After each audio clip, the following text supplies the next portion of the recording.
नमस्कार दोस्तों। शिव महापुराण के 5वें अध्याय में आपका स्वागत है।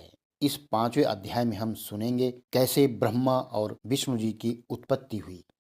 तो आइए शुरू करते हैं। सदाशिव ने कहा कि एक मनुष्य ऐसा उत्पन्न करना चाहिए जो सर्व विद्या में पूर्ण हो। उसको संपूर्ण संसारी कार्य सौंपकर आप आनंद पूर्वक विहार करें। यह श्रवण करके श्री जगदम्बा जी ने अपनी बाईं ओर देखा। तुरंत एक मनुष्य अति रूपवान, कलावान, शीलवान, बुद्धिवान और गुणवान प्रकट हुआ। उसका सब शरीर मानो श्याम वर्ण चंद्रमा का सा, भाल पर त्रिपुंड धारण किए हुए, नेत्र मानो कमल के फूल के सदृश, होंठ लाल, गले में कौस्तुभ मणि पहने हुए, शंख, चक्र, गदा, पद्म, कमल धारण किए, चार भुजा और कंठ में बैजंती तथा बनमाला पहने हुए, उदर में त्रिबली महासुंदरी, नाभि और कटी की प्रशंसा तो हो ही नहीं सकती। पीत वस्त्र पहने, प्रत्यंग अति सुडौल, संपूर्ण, विद्यानिधि, महाप्रतापवान, सिद्धि रूप, पवित्र, बारंबार दंडवत करते हुए श्री सदाशिव जी के सम्मुख आ खड़ा हुआ। ऐसे मनुष्य को देखकर सदाशिव जी और उमा अति प्रसन्न हुए। वह भी अति हर्ष को प्राप्त हुआ और दोनों से हाथ जोड़ स्तुति महिमा और दंडवत करके प्रार्थना की कि आप मेरा नाम और काम कहिए। सदाशिव ने कहा कि आपका नाम विष्णु जी होगा। आपके समान अन्य मनुष्य सृष्टि में उत्पन्न न होगा और प्रकाश आपका सब संसार में प्रकट रहेगा। तुमको हरि, चतुर्भुज भगवान, अच्युत आदि अनेक नामों से मनुष्य पुकारेंगे। भक्तों का मनोरथ पूर्ण करने के लिए तुम उत्पन्न किए गए। अब उचित है कि तप करो, जिस कारण की प्रकाश की अधिकता हो। यह कहकर सदाशिव जी ने विष्णु जी को योग विद्या पढ़ा दी। उसके पीछे विष्णु जी तप करने लगे। दिव्य द्वादश सहस्त्र वर्ष पर्यंत एक ही आसन पर योग के साथ वह सदा शिव जी के ध्यान में बैठे रहे। जबकि ऐसे तप का कुछ फल न मिला तो उस समय विष्णु बहुत शोकवान हुए। इस समय में ऐसी आकाशवाणी हुई कि जैसे वर्षा में बादल गरजते हैं कि हे विष्णु जी, तुम फिर मन लगाकर तप करो, इस कारण कि हम सुगमता से दिखलाई नहीं देते। यह आकाशवाणी श्रवण करके विष्णु जी ने अति कठिन तपस्या की। कठिन तप के कारण से इतना पसीना विष्णु जी के पवित्र शरीर से निकला कि नदी बह चली। विष्णु जी मूर्छित हो गए। इस कारण विष्णु जी का नाम हर नारायण है। वे ऐसे मूर्छित हो गए जैसे कोई निद्रा में होता है। इस अवस्था में सदाशिव की इच्छा से एक कमल विष्णु जी की नाभि से उत्पन्न हुआ। उसमें बहुत सी पंखुड़ियां थीं। वह देखने में बहुत ऊंचा, महामनोहर और लंबाई में बहुत ऊंचा था। उसके पीछे सदाशिव ने मुझको अपनी दाहिनी भुजा से उत्पन्न करके उसी कमल में रख दिया। मेरा रंग लाल, अति सामर्थ्यवान, चार सिरधारे, मुंह चारों कोण की तरफ जिनमें त्रिपुंड लगा हुआ था और दो दो आंख और हर एक अंग मानो विष्णु के अंग के सदृश था। उस समय मैंने आकाश से यह वाणी सुनी कि तुम्हारे अनेक नाम अज, ब्रह्मा, धाता, प्रजेश, विधाता, परमेष्ठि, बहुगर्भ और प्रमुख आदि होंगे, पर मैंने अपने उपजाने वाले को न जाना कि कौन है।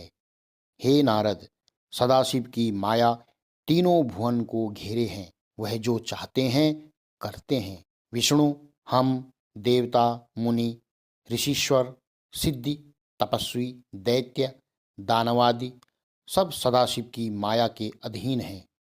वह अनादि हैं। मैंने यह न जाना कि मैं किससे उत्पन्न हुआ, किसका पुत्र हूँ, उस कमल के पुष्प की जड़ कहाँ से है। फिर मैंने विचार किया कि जिसके ऊपर और मूल से यह कमल उत्पन्न हुआ वही हमारा पिता होगा। मैं यह विचार कर उस तालाब के अंदर गया और उसी कमल की डंडी के मार्ग बहुत दूर सैकड़ों कोसों पर्यंत चला गया, पर जब उसके मूल को न पाया तो मैं शोकवान होकर वहां से लौटा और 100 वर्ष पीछे जिस जगह से चला था वहां लौट आया। परंतु कमल को न देखा। मैं कमल के न देखने से चिंतित हुआ। मैंने इस संपूर्ण सृष्टि के स्वामी से रक्षा चाही जो सबसे श्रेष्ठ हैं। उस समय आकाशवाणी हुई और 2 अक्षर प्रकट हुए। उसके सहारे से 16 और 21 अक्षर मुझको प्रकट हुए। बहुत सी बातें जानी गई।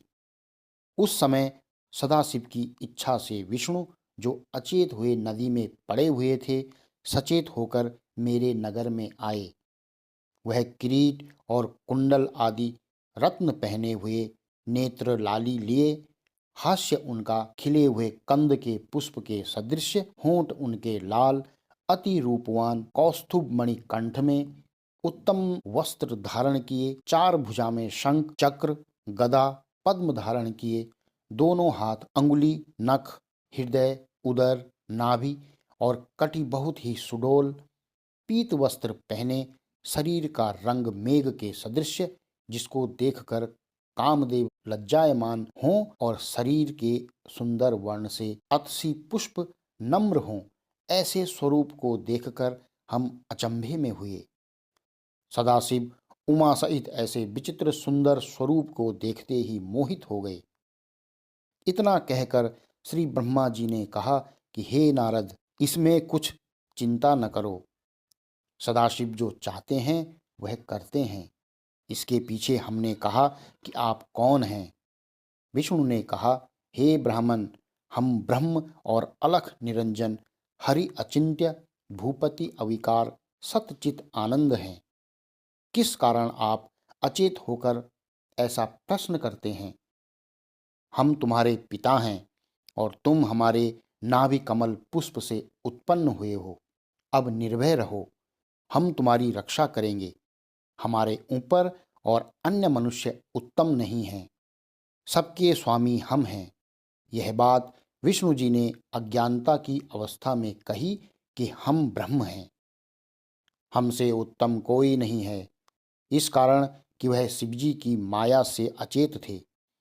ऐसा संसार में कौन है जिसको सदाशिव की माया भुला नहीं देती। यह वचन विष्णु जी के श्रवण करके हमको बहुत क्रोध आया और कहा कि हे विष्णु जी, तुम ऐसा असत्य वचन न कहो, केवली भाव पर निश्चय रखो।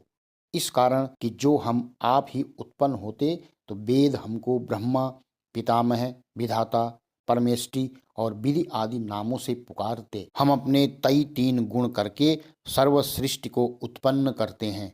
हमारा उत्पन्न करने वाला कोई नहीं है। यह श्रवण करके विष्णु जी ने कहा कि ऐसी अज्ञानता तुमको अरोग्य है। हम सर्व सृष्टि को उत्पन्न करके पालना करते हैं, फिर ठहराकर सबको नष्ट कर देते हैं। हरीश और अच्युत्य आदि हमारे नाम सबसे उत्तम हैं। तुम में कोई अवगुण नहीं। हमारी माया के अधीन होकर सब लोगों की यही अवस्था है। संसार सब हमारे अधीन है। हमने वेदों को बनाया और तुमको अपनी नाभि के कमल से उत्पन्न किया। हमसे उत्तम कोई मनुष्य नहीं है। अपने नाम के अहंकार पर अहंकार न करो। निष्क्रोध होकर योग्य वचन कहो।